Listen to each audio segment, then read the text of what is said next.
halo Aulia, halo Bandung.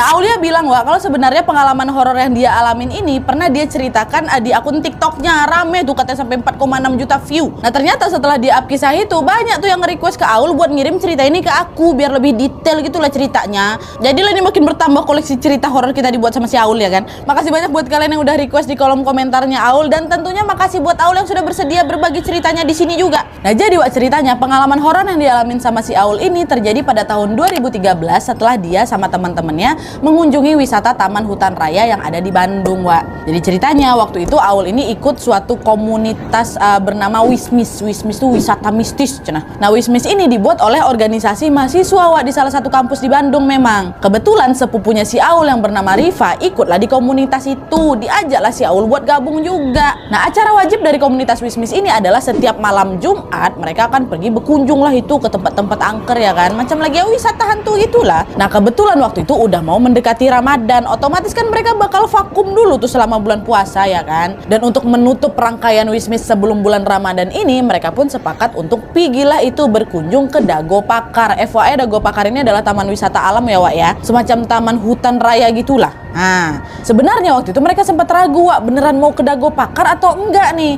karena tempat itu kata mereka dibilang masih cukup ekstrim, penerangannya kurang, dan ada juga gua Belanda sama gua Jepang di sana ya kan. Ditambah lagi kebetulan waktu itu si Aul ini lagi datang bulan hari keempat, yang konon katanya perempuan datang bulan itu kan memang jadi sering menjadi incaran mereka kan. Tapi Wak, gegara terlalu penasaran kali, akhirnya mereka memutuskan untuk ya udahlah kita tetap kesana aja gitu. Dan disinilah itu pengalaman horor yang dialami sama Aul selama 7 hari 7 malam itu dimulai, Wak. Dah kita masuk di hari pertama nih, Wak ya. Hari yang ditentukan untuk mereka berangkat ke Dago Pakar. Dah, waktu itu rombongan Wismis pun berkumpul lah terlebih dahulu di base camp. Nah, yang ikut waktu itu lumayan rame tuh, ada sekitar 10 orang, 8 laki-laki, 2 perempuan. Ada Aul, Riva, sepupunya kan, Kak Kiki, Kak Boib, Tama, Kak Ijal, Kak Fajar, Ucel lah ya, macam pokoknya ada 10 orang lah. Nah, setelah semuanya lengkap, Wak, sekitar jam 11:15 malam mereka pun berangkat. Sesampainya di sana mereka pun langsung penelusuran.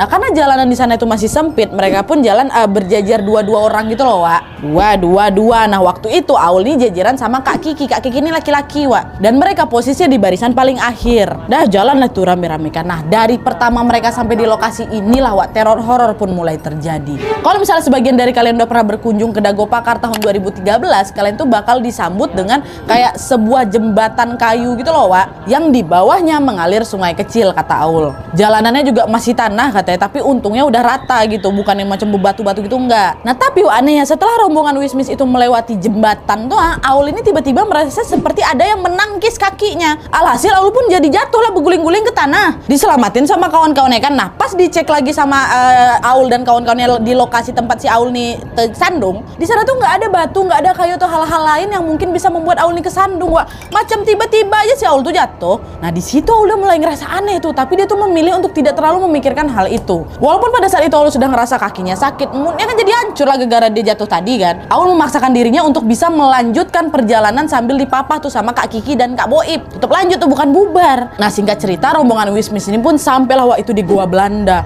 Di situ hawanya udah nggak enak kali Nadia, kata si Aul. Iyalah kalian datang jam 11 malam udah hampir jam 12 itu mungkin kan. Nah, setelah sampai nggak ada pengunjung lain tuh, hanya mereka bersepuluh aja. Mereka pun tidak memperdulikan hal ini karena memang itulah tujuan yang mereka cari ya kan, sepi gitu, lengang mereka aja. Nah, nggak lama kemudian teman-teman Aul ini pada masuklah ke gua, mereka foto-foto lah di sana.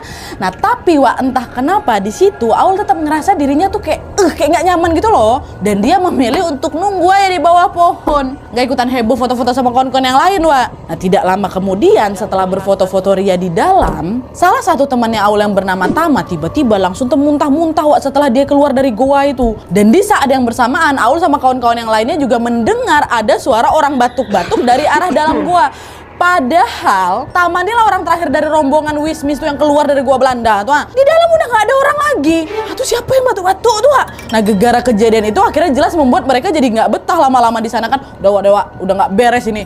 Udah kita lanjut aja ke spot selanjutnya yuk, kata salah satu di antara mereka kan. Dah lah tuh, pergilah mereka bersepuluh bergegas meninggalkan Gua Belanda dan lanjut lagi ke spot berikutnya di Gua Jepang. Nah, kata Aul, Wak, di Gua Jepang ini hawanya udah beda dari sebelumnya. Nggak seserem waktu di Gua Belanda tuh loh. Dan selama mereka mereka di sana alhamdulillahnya aman-aman aja tuh. Nah lanjutlah mereka jalan lebih jauh lagi nih menelusuri Tahura atau Taman Hutan Raya. Kurang lebih jam 2 dini hari mereka sampai di ujung Tahura tuh.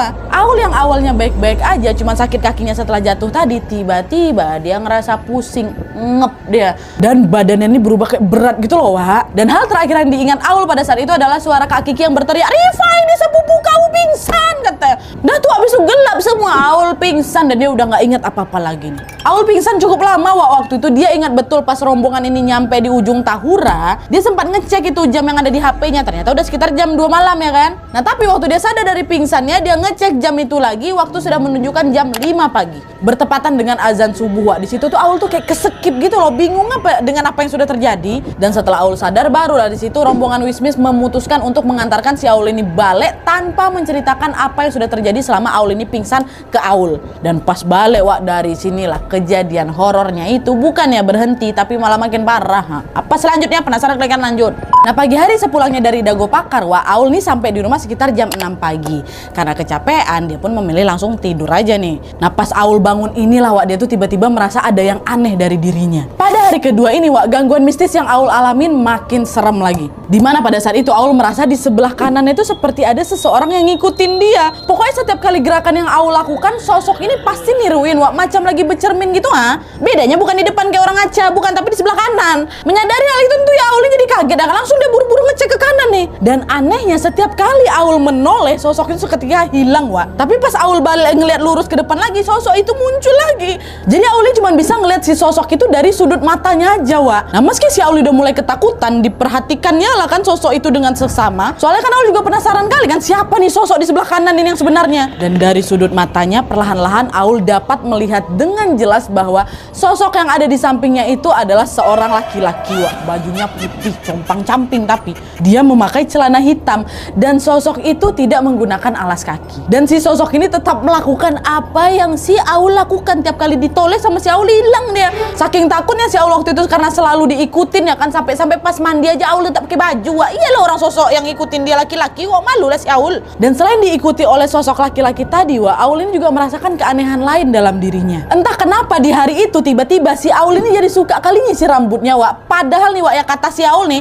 selama 4 tahun aku kuliah, Nat, aku tuh gak pernah punya sisir loh di kos aku. Emang dari dulunya dia nih aslinya malah sisiran, Wak. Tapi hari itu dia nyisir aja terus. Nah ngelihat kelakuan Aul yang tiba-tiba aneh ini, mamanya sempat kayak nyeletuk gitu. "Aul, kok ngapain sih dari tadi tuh nyisir-nyisir rambut terus? Lama kali juga kau tuh ngaca. Mana tiap ngaca kau cengengesan, ketawa-ketawa gak jelas kau. Ngapa kau jadi aneh kayak gini?" Itu kata mamanya, Wak. Hah? Apa nih mama? Orang Aul biasa aja kok. Biasa aja kayak gimana? Dari tadi aku tuh depan cermin terus nyisir kau sambil ketawa-ketawa, tiba-tiba kau nangis. Jangan gitu lah, Aul takut mama nengok kau, kata mamanya, Wak. Hah? Apa mama nih? Belum reda rasa bingungnya dengan semua keanehan yang dia rasakan sejak bangun tidur tadi, Aul kembali dibikin bingung dengan keanehan yang lain, Wak. Kenapa waktu dibilang mamanya kayak gitu Aul nih jadi bingung? Karena entah kenapa, Wak, tiba-tiba di hari itu si Aul nih jadi suka ngeblank, macam keskip gitu loh dia. Dia nih macam dibikin lupa sama apa yang sudah pernah dia lakukan di hari itu. Misalnya, dia habis mandi, terus beres-beres, makan, dandan, selesai itu jam 10. Nah habis itu dia udah nggak ingat lagi nih apa yang dia lakukan setelah jam 10 itu. Ya jelas pas dia nengok jam, hari udah jam 2 nih. Terus apa yang terjadi sama Aul dari rentang jam 10 sampai jam 2 itu Aul nggak tahu, nggak ingat dia. Aku dari tadi ngapain aja ya, kok udah jam 2 aja ya gitu, Wak. Pernah nggak kalian kayak gitu? Aul kayak gitu. Tuh jam 2, tadi aku ngapain aja ya? Keskip. Nah dengan semua keanehan yang ada, Aul pun jadi penasaran kan. Aduh nih jangan-jangan ada hubungannya nih sama apa yang terjadi selama aku di Dago Pakar kemarin ya kan, pas dia pingsan tuh. Nah waktu itu Aul nih sebenarnya pengen nanya ke Kak Kiki, apa yang sebenarnya terjadi sama aku selama aku pingsan, Kakak, gitu kan. Akhirnya Aul pun langsung hubungin Kak Kiki, mereka pun ketemuan di hari itu juga. Dan di pertemuan itu Kak Kiki ini ngajak temannya yang bernama Kak Vera dan Kak Maul. Nah udah pas ketemu, Aul nanya lah ke Kak Kiki, "Kak, waktu aku pingsan kemarin itu sebenarnya aku kenapa? Kok aku bisa lama kali pingsannya, Kak?" Nih Aul ya, biar kau tahu, waktu itu kau nggak cuma pingsan aja, kesurupan kau. Hah? Kesurupan gimana nih, Kak? Katanya. Aku juga sebenarnya nggak tahu detailnya kenapa, tapi yang jelas tiba-tiba kau tuh teriak. Nah pas coba ditenangin sama kawan-kawan yang lain, kau marah-marah, kau usir kami. Masa iya, Kak? Aku nggak ingat loh, Kak, kalau aku pernah ngusir kalian. Tahu aku memang sosok yang ngerasukin kau itu yang lagi marah. Dan kau tahu dia ngomong apa? Sosok tuh bilang, "Udah kalian pergi aja sana, biarin dia tinggal di sini, banyak yang suka sama dia, tinggalin aja dia di sini," gitu katanya. Nah, mendengar penjelasan dari Kak Kiki, Aul pun langsung yakin kalau keanehan yang dia alami seharian tadi tuh pasti ada kaitannya dengan